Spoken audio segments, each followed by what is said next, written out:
오늘 이슈 완전 정보 양지열 변호사와 함께 이 얘기부터 시작하겠습니다. 어서 오세요. 네, 안녕하세요. 자, 방금 리포트 보셨지만요.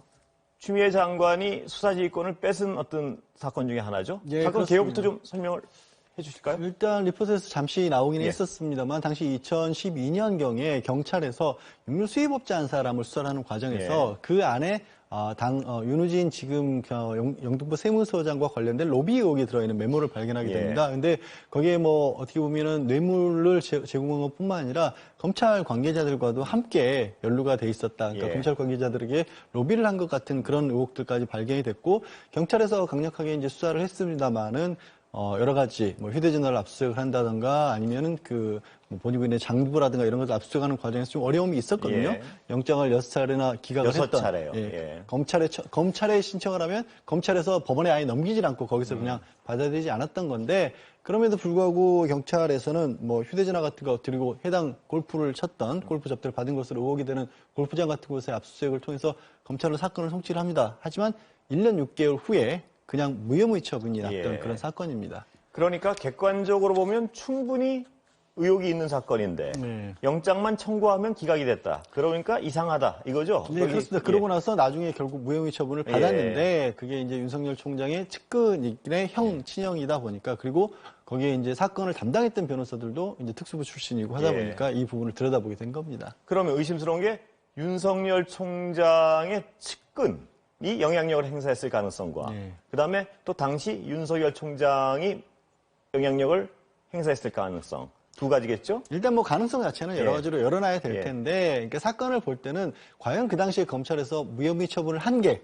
그러니까 윤우진 전 서장에게 무혐의 처분을 한 것 자체가 정당한 업무였느냐 이 부분을 보기 위해서 이제 영등포 세무서를 압수수색을 해서 그러면 이 업자와 관련된 세무처리 내역들이 있을 거 아니겠습니까? 그러면 이게 과연 정당하게 뭐 예를 들어서 부과될 세금이 부과가 됐는지 혹은 법적인 문제점이 있는데도 불구하고 봐주기를 한 것인지 이런 부분이 확보가 될 거고요. 거기서 문제가 있다라고 본다면 그럼 왜 검찰에서는 이런 것들이 이 법적으로 처벌이 안 됐을까? 경찰이 수사 미진이었느냐 아니면 경찰에도 그런 부분들이 다 확보가 돼서 자료를 넘겼는데도 불구하고 어떤 이유에서 무혐의가 난 것이냐 이 단계를 좀 넘어가야겠죠. 윤석열 총장 관련해서는 그 단계에서 윤석열 총장이 당시에 영향을 미쳤을 것이다. 이게 의심하는 거죠, 법무부에서는. 그러니까 법무부에서는 객관적으로 이렇게 얘기를 하고 있습니다. 사건 자체에 대한 감찰이다. 그러니까 누군가 사람을 겨냥해서 했다라기보다는 사건 자체가 좀 미심쩍은 부분이 있고 다만 이제 지금 제기하고 있는 의혹은 그렇다라고 한다면 혹시 뭐 윤석열 현재 총장 당시에 특수부의 검사였던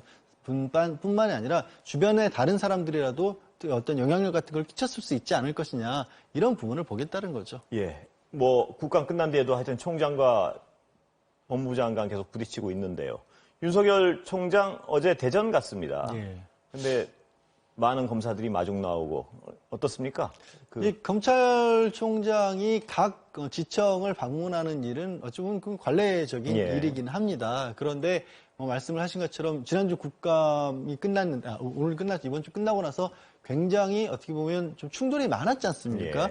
국감에서 떠오르는 부분이 윤석열 총장 그리고 이제 추미애 법무부 장관 이렇게 나왔던 부분들이 떠오를 정도로 다른 큰 이슈들이 오히려 윤 총장과 추 장관 사이에 나왔던 얘기들 이런 걸로 좀 파묻힐 정도로까지 국감이 집중이 됐었기 때문에 지금 이 시점에 움직이게 된 것은 뭔가 본인의 생각과 관계없이 외부적인 해석이 자꾸 들어갈 수밖에 없고요. 다른 것보다도 당시 국감에서 윤 총장이 굉장히 거세게 어찌 보면 정권에 대해서도 각을 세웠던 이유는 검찰 내부에 대한 어떤 자신의 지지를 끌어내기 위한 것이라는 분석도 가능하거든요. 그 일환이 아닐까 하는 해석들이 나오고 있는 거죠.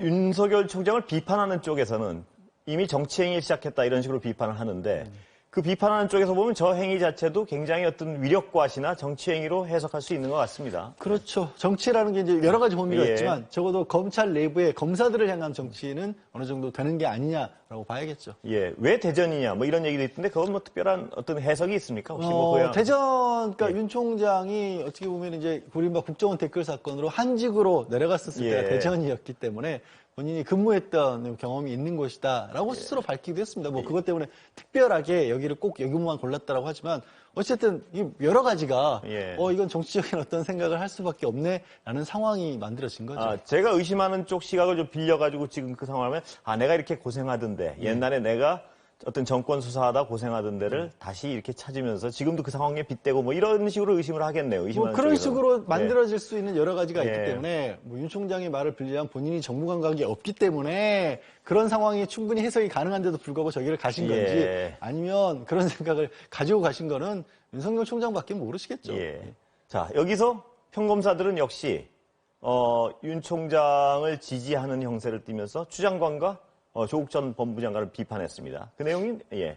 그거는 이제 어떻게 봐야 할지는 예. 조금 모르겠습니다. 그러니까 추 장관이 윤석열 총장과 관련해서 뭔가 수사 지휘권과 관련해서 굉장히 강한 얘기를 하고 나니까 또 뭐 평검사 한 분이 뭐 글을 올렸지 않습니까? 이프로스라고 검찰 내부 예. 게시망에 그 글에 대해서 추미애 장관이 그 지난해인가 경향신문에서 그 검사가 그런 글을 올린 해당 검사가 예. 뭔가 검찰권을 남용했다라는 일종의 탐사 보도를 했었거든요. 예. 그 탐사 보도를 했던 그 기자분이 예. 직접 지난해 내가 이렇게까지 기사를 쓴 예. 그 검사인데 예. 당시 그 검사가 이런 얘기를 할 자격이 있는지 모르겠다. 그리고 예. 왜 아직까지도 이 검사가 어떤 그 당시의 검찰권 남용 의혹에 대해서 법무부나 뭐 검찰 내부에서 어떤 처분도 없었던 것이냐라는 글을 올렸는데 그걸 또 이제 추 장관이 그 기사를 본인의 SNS를 통해서 링크를 공개를 했죠? 하니까 예. 그걸 가지고 이제 검사들이 반발을 한다라는 얘기가 일부 나왔습니다만 저는 그 내용 저는 못 봤던 기사거든요. 예.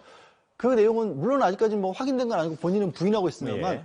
상당히 심각한 어떻게 보면 검찰권 남용 의혹을 예. 담고 있어서 그러면 거기에 대해서 검사분들이 추 장관이 왜 이 기사를 올렸냐라고 얘기하기 전에 그 기사의 내용에 대해서는 어떻게 생각하시는지도 예. 좀 듣고 싶습니다. 그 부분은 한번 정말 저도 듣고 싶네요. 네. 그러니까 그 평검사라는 젊은 분들인 것 같은데 그 어떤 비판에 대한 생각은 어떤지 한번 네. 정말 들어보고 싶습니다.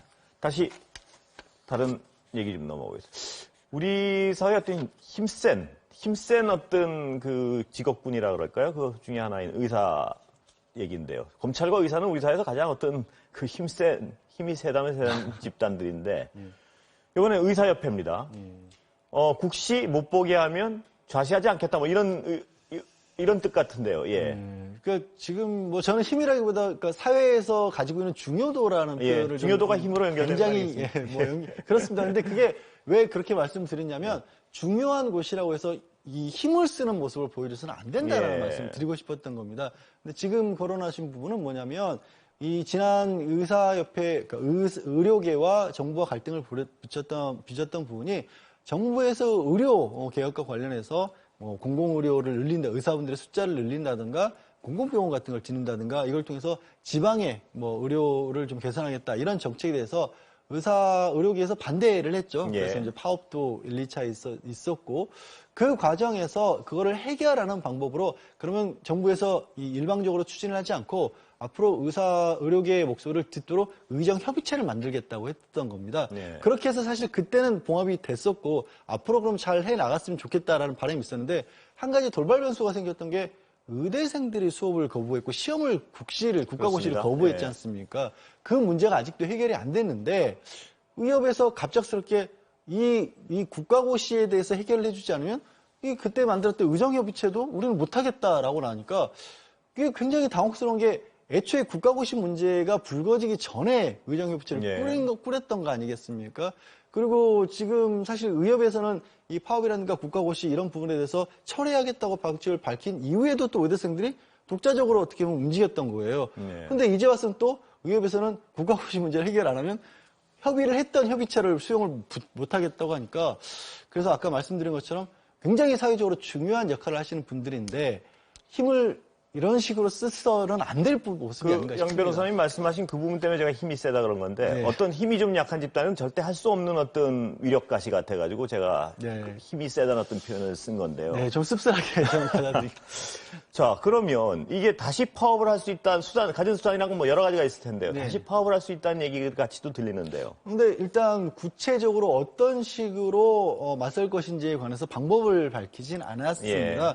뭐 아시다시피 지난 파업 때 국민적인 여론이 그렇게 좋지는 않았던 것 같거든요. 파업이 쉽지는 않을 것 같은데. 네, 그래서 예. 뭐 호응을 얼마만큼 이끌어낼 수 있느냐가 문제가 될 거기 때문에 예. 또다시 파업으로 가지는 않겠죠. 그러지 않기를 바랍니다. 저는. 예.